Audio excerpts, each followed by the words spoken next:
नमस्कार। आज हम सत्यवान की पत्नी सावित्री के पतिव्रतीय धर्म की कथा सुनेंगे, जो बड़ अमावस्या के दिन वट सावित्री के व्रत में सुनी जाती है। सावित्री मद्र देश के राजा अश्वपति की एकमात्र कन्या थी, जो उन्हें देवी सावित्री के आशीर्वाद से प्राप्त हुई थी। सावित्री बहुत ही रूपवान और गुणवान कन्या थी।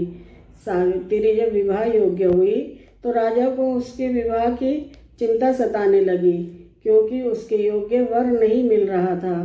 तब राजा ने सैनिकों के साथ सावित्री को स्वयं ही अपना वर खोजने के लिए भेजा।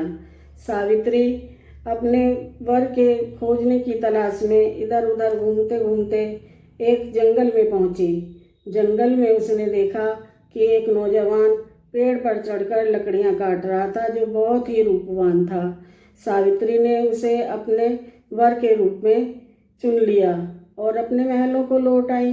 राजा ने नारद जी को बुलाकर सत्यवान से सावित्री की शादी की बात रखी।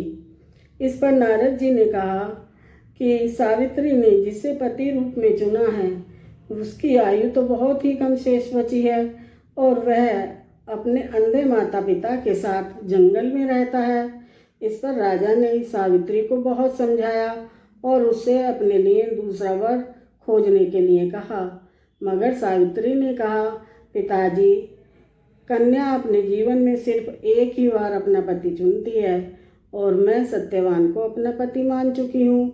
इस पर राजा ने विवश होकर सावित्री का विवाह सत्यवान के साथ कर दिया। सावित्री अपने पति के साथ जंगल में रहकर अपने सास ससुर की सेवा करने लगी, लेकिन उसे अपने पति की मृत्यु का भय सताता रहता था। नारद मुनि के बताए अनुसार जब सत्यवान की मृत्यु का समय नज़दीक आया तो सावित्री ने देवी सावित्री का व्रत रखना शुरू कर दिया। मृत्यु वाले दिन सावित्री अपने सास ससुर की आज्ञा लेकर अपने पति के साथ जंगल में चली गई। सत्यवान जैसे ही लकड़ी काटने के लिए पेड़ पर चढ़ा, उसके सर में तेज दर्द होने लगा और वह नीचे उतर आया। सावित्री को पता चल गया और उसने अपने पति का सिर गोद में रखा और बैठ गई। तभी साक्षात यमराज जी के दर्शन सावित्री को हुए, जो उसके पति के प्राणों को लेकर जा रहे थे। सावित्री भी उनके पीछे पीछे चल पड़ी। यमराज ने सावित्री को अनेक प्रकार से समझाया। जब वो नहीं मानी तो यमराज ने सावित्री से कोई वरदान मांगने के लिए कहा। सावित्री ने अपने सास ससुर की आंखें ठीक होने का वरदान मांगा। यमराज खुश हुए और तथास्तु कहकर चल दिए। सावित्री अभी भी उनके पीछे पीछे चल रही थी। तब यमराज ने सावित्री से कहा, अच्छा चलो, तुम दूसरा वरदान भी मांग लो। दूसरे वरदान में सावित्री ने अपने सास ससुर का खोया हुआ राजपाट वापस मांग लिया।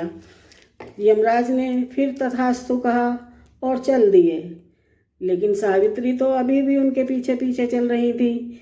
अब यमराज को गुस्सा आया और उन्होंने क्रोधित होकर कहा, तुम अपने पति के प्राणों को छोड़कर मुझसे कुछ भी मांग लो। सावित्री ने कुछ सोचा और कहा, ठीक है, आप मुझे पुत्रवती होने का वरदान दीजिए। यमराज गुस्से में तो थे ही, वो कुछ सोच नहीं पाए और उन्होंने तथास्तु कह दिया और चलने लगे। सावित्री बोली, मेरे पति के प्राण तो आप लिए जा रहे हैं, मैं पुत्रों की माता भला कैसे बनूंगी। तब यमराज को अपनी भूल का एहसास हुआ और उन्होंने सावित्री के पति के प्राणों को लौटा दिया। सावित्री इस प्रकार अपने पति के प्राण यमराज से भी वापस ले आई थी। इसीलिए सावित्री का नाम महासती सावित्री के रूप में प्रसिद्ध हुआ और ये कहानी आज के दिन सुनी और सुनाई जाती है और इसका पूरा फल प्राप्त किया जाता है। जानकारी कैसी लगी? धन्यवाद।